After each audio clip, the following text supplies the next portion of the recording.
जय हिंद मेरे दोस्तों। आज जो ऑब्जेक्टिव जो बनाने वाले हैं हम लोग वो भौतिक का सेकेंड चैप्टर का 29 ऑब्जेक्टिव इस वीडियो के अंदर लेकर के आए हैं और देखिए आपका 29 में कितना स्कोरिंग हो पाता है। इससे आपको पता चल जाएगा कि हमारा तैयारी किस तरह का है। ठीक है, और एक बात बता दें कि आप कमेंट बॉक्स में जरूर शेयर कीजिएगा कि 29 में आपका कितना सही रहा। इसमें दोनों टाइप का प्रश्न है, हार्ड भी है और हल्का भी प्रश्न है। ठीक है, तो आइए देखिए फर्स्ट नंबर प्रश्न का रहा है, मानव नेत्र के जिस भाग पर किसी बिंदु का प्रतिबिंब बनता है वह क्या होता है। तो इसका आंसर क्या हो जाएगा, आंसर नंबर इसका डी हो जाएगा, दृष्टिपटल हो जाएगा। ठीक है, अगला नंबर प्रश्न पर चलेंगे हम लोग दूसरा नंबर प्रश्न पर। दूसरा नंबर प्रश्न हमें यहाँ पर कह रहा है कि स्पेक्ट्रम में किस रंग के किरण का झुकाव अधिक होता है। दोस्तों वीडियो अच्छा लगे तो जरूर एक बार चैनल को सब्सक्राइब कर लेंगे क्योंकि लगातार ऑब्जेक्टिव आपको मिलता ही रहेगा।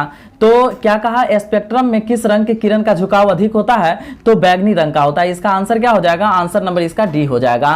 ठीक है, आगे की ओर हम चलेंगे, तीसरा नंबर प्रश्न पर चलेंगे और देखिए तीसरा नंबर प्रश्न हमें क्या कह रहा है कि दृश्य प्रकाश में किस करण का तरंगे दैर्घ्य, किस वर्ण का तरंगे दैर्घ्य अधिकतम होता है। ठीक है, तो तीसरा का आंसर क्या हो जाएगा, तीसरा का आंसर बी हो जाएगा, इसका लाल होता है। ठीक है ना, देख रहे हैं दोस्तों जो भी प्रश्न बता रहे हैं वो सारा के सारा आपको बोर्ड मॉडल प्रश्न ही है। ठीक है, चलिए आगे की ओर हम चलेंगे। अब चौथा नंबर प्रश्न पर चलेंगे और चौथा नंबर देखिए प्रश्न हमें क्या कह रहा है। यहाँ पर चौथा नंबर प्रश्न कह रहा है कि किसी वस्तु का प्रतिबिंब आंख के जिस भाग पर बनता है वह क्या कहलाता है।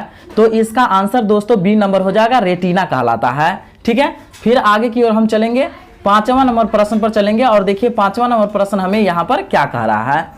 पांचवा नंबर प्रश्न कह रहा है, जो नेत्र निकट स्थित वस्तु को साफ नहीं देख सकता है उस नेत्र में होता है, उस नेत्र में क्या होता है। तो दोस्तों दूर दृष्टि दोष होता है। ठीक है ना, दूर दृष्टि दोष होता है। जो निकट की वस्तु को साफ नहीं देख सकता है उसको दूर दृष्टि दोष कहा जाएगा। ठीक है ना, और जो दूर की वस्तु को देखेगा उसमें क्या हो जाएगा, उसमें निकट दृष्टि दोष हो जाता है। चलिए आगे की ओर हम चलेंगे, अब 6 नंबर प्रश्न पर चलेंगे और 6 नंबर प्रश्न हमें यहाँ पर क्या कह रहा है। तो देखिए 6 नंबर प्रश्न हमें कह रहा है, स्पेक्ट्रम प्राप्त करने के लिए किसका उपयोग होता है। ठीक है ना, स्पेक्ट्रम प्राप्त करने के लिए किसका उपयोग होता है। तो इसका आंसर क्या हो जाएगा, 6 का आंसर दोस्तों डी नंबर हो जाएगा, प्रिज्म होता है, प्रिज्म की आवश्यकता होता है। ठीक है, फिर आगे की ओर हम चलेंगे, देखिए अगला नंबर प्रश्न हमें 7 नंबर प्रश्न। 7 नंबर प्रश्न हमें क्या कह रहा है, निकट दृष्टि दोष दूर करने के लिए किस लेंस का व्यवहार में लिया जाता है। ठीक है ना, जिसको निकट दृष्टि दोष हो जाएगा उसे किस लेंस का उपयोग करना पड़ेगा, तो उसको जो है ऑप्टल लेंस का उपयोग करना पड़ेगा। ठीक है ना, ऑप्टल लेंस का उपयोग करना पड़ेगा निकट दृष्टि दोष वाले का। ठीक है ना, और दूर दृष्टि दोष वाले को उत्तल लेंस का प्रयोग करना पड़ता है। चलिए आगे की ओर हम चलेंगे 8 नंबर प्रश्न पर।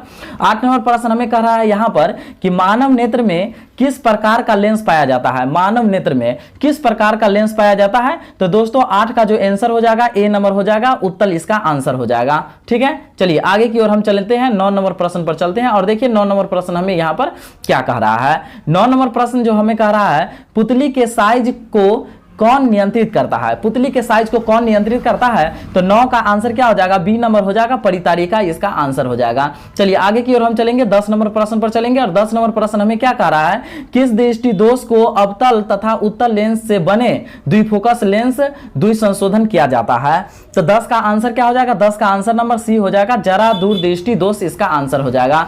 चलिए आगे की ओर हम चलेंगे, 11 नंबर प्रश्न पर चलेंगे और 11 नंबर प्रश्न हमें कह रहा है कि शब्दकोश के छोटे अक्षर को पढ़ने के लिए किस लेंस का उपयोग करना पसंद करेंगे।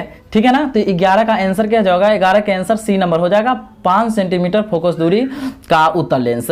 ठीक है ना, आगे की ओर हम चलेंगे, 12 नंबर प्रश्न पर चलेंगे और 12 नंबर प्रश्न हमें यहां पर कह रहा है कि नेत्र में प्रवेश करने वाली प्रकाश किरणों का अधिकांश अपवर्तन होता है, क्या होता है। तो 12 का आंसर दोस्तों हो जाएगा, सी नंबर हो जाएगा, कॉर्निया के बाहरी पृष्ठ पर हो जाएगा। ठीक है, आगे की ओर हम चलेंगे 13 नंबर प्रश्न पर और देखिए 13 नंबर प्रश्न में क्या कह रहा है कि जब सूर्य का प्रकाश वायुमंडल से गुजरता है तो वायु के सूक्ष्म कण के किरण के प्रकाश का अधिकतम मान होगा, क्या हो सकता है। ठीक है ना, लाल होता है, हरा, नारंगी, नीला क्या होता है, तो 13 का दोस्तों डी नंबर हो जाएगा, नीला का सबसे अधिक होता है। ठीक है, चलिए आगे की ओर हम चलेंगे। अगला नंबर प्रश्न यहाँ पर है 14 नंबर प्रश्न, और 14 नंबर प्रश्न कह रहा है हमें यहाँ पर किस लेंस का उपयोग कर दीर्घ दृष्टि दोष को संशोधित किया जा सकता है। ठीक है ना, किस लेंस का उपयोग कर दीर्घ दृष्टि दोष को संशोधित किया जा सकता है, तो 14 का आंसर क्या हो जाएगा, 14 का आंसर बी नंबर हो जाएगा, उत्तर लेंस इसका आंसर हो जाएगा। चलिए आगे की ओर हम चलते हैं, 15 नंबर प्रश्न पर चलते हैं,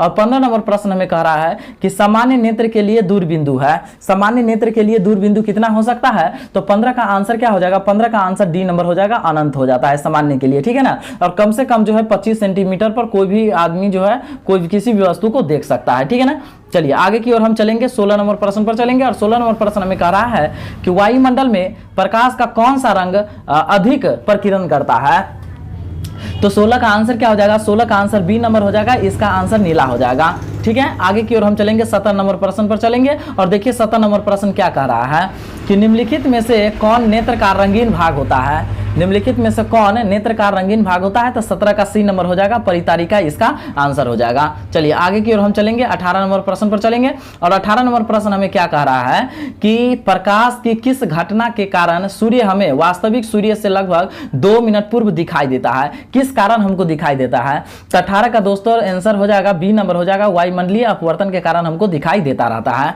चलिए आगे की ओर हम चलेंगे, 19 नंबर। दोस्तों वीडियो अच्छा लग रहा है तो जरूर चैनल को एक बार सब्सक्राइब करेंगे। देखिए 19 नंबर प्रश्न कह रहा है श्वेत प्रकाश वर्ण क्रम में किस रंग की किरण का विचलन अधिक होता है, तो 19 का आंसर क्या हो जाएगा, डी नंबर हो जाएगा, बैगनी का होता है अधिक। चलिए आगे की ओर हम चलेंगे, अब 20 नंबर प्रश्न पर चलेंगे। 20 नंबर प्रश्न हमें क्या कह रहा है कि तारे के टिमटिमाने का कारण है, तारे के टिमटिमाने का क्या कारण हो सकता है, तो 20 का बी नंबर हो जाएगा, वायुमंडलीय अपवर्तन के कारण तारे टिमटिमाते रहते हैं। चलिए आगे की ओर हम चलेंगे, 21 नंबर प्रश्न पर चलेंगे, और 21 नंबर प्रश्न हमें यहाँ पर क्या कह रहा है कि मानव नेत्र के लिए दृष्टि का अस्थायित्व होता है, कितना सेकेंड होता है, तो दोस्तों इसका 21 का आंसर जो है ना, 21 का आंसर बी नंबर हो जाएगा, 1/16 सेकेंड होता है। ठीक है, आगे की ओर हम चलेंगे, 22 नंबर प्रश्न पर चलेंगे, और 22 नंबर प्रश्न हमें यहाँ पर क्या कर रहा है कि टिंडल प्रभाव प्रदर्शित करता है, टिंडल प्रभाव क्या प्रदर्शित करता है, तो 22 का आंसर क्या हो जाएगा, डी नंबर हो जाएगा, प्रकाश का प्रकीर्णन हमको यहाँ पर प्रदर्शित करता है। ठीक है, आगे की ओर हम चलेंगे, 23 नंबर प्रश्न पर चलेंगे।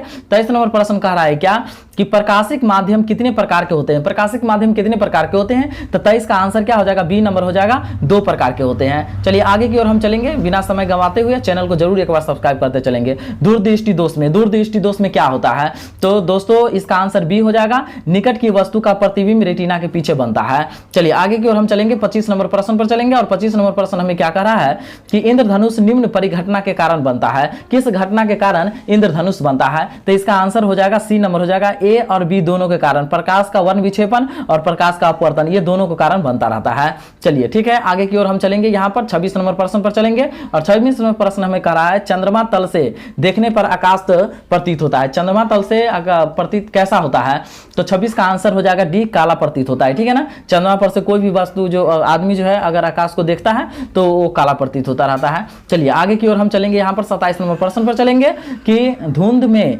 हम नहीं देख सकते हैं, क्योंकि क्या कारण है कि धुंध में जो धुंध लगता है उसको हम नहीं देख सकते हैं, तो सी नंबर इसका आंसर हो जाएगा कि धुंध में उपस्थित सूक्ष्म बूंदों द्वारा प्रकाश का प्रकीर्णन होता रहता है, जिसके कारण हम नहीं देख पाते हैं किसी भी वस्तु को। चलिए आगे की ओर हम चलेंगे, 28 नंबर प्रश्न पर चलेंगे। 28 नंबर प्रश्न में यहाँ पर क्या कर रहा है, एक प्रिज्म कितने सतहों से घिरा होता है, तो एक प्रिज्म कितने सतहों से घिरा होता है, तो 28 का आंसर क्या हो जाएगा, डी नंबर, 5 सतहों से घिरा होता है।